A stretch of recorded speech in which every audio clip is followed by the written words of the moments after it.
ఇప్పుడే ఈత నేర్చుకుంటున్న ఒక బాబు ఒక ఫుట్బాల్ సహాయంతో పొట్ట కింద పెట్టుకుని ఈదడానికి ట్రై చేస్తూ ఉంటాడు.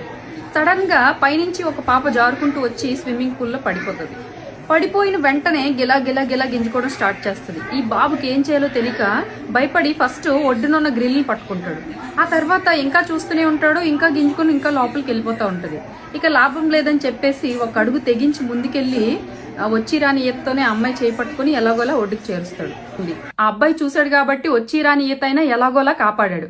ఒకవేళ అమ్మాయి అలా పడినప్పుడు అక్కడ అబ్బాయి కాదు కదా, అసలు ఎవరూ లేకపోతే పరిస్థితి ఏంటి? ప్రమాదం ఎప్పుడు ఎలా ఏ రూపంలో వస్తుందో తెలియదు కాబట్టి ప్రమాదం ఏ రూపంలో వచ్చినా దానికి తగ్గ మనం ఎలా బయటపడాలి అనేది ప్రతి ఒక్కరూ అవగాహన పెంచుకుని ఉండాలి. అందుకే ఈ కింద ఒక వీడియో ఇచ్చాను కదా, ఇది కూడా ఖచ్చితంగా గుర్తుపెట్టుకోండి. ఈ వీడియో ఎలా అనిపించిందో ఖచ్చితంగా కామెంట్ చేయండి. ఈ వీడియో మీకు ప్రమాదం పట్ల అవగాహన కల్పించడం కోసమే కాదు. నా లైఫ్లో కూడా ఒకసారి నేను తెలియకుండా వాటర్లో పడిపోయాను. అప్పుడు ఎవ్వరూ లేరు. ఆ టైంలో ఇక్కడ వీడియోలో చూపిస్తున్న విధంగానే పైకొచ్చి నన్ను నేను కాపాడుకోగలిగాను కాబట్టే మీకు చెప్తున్నాను.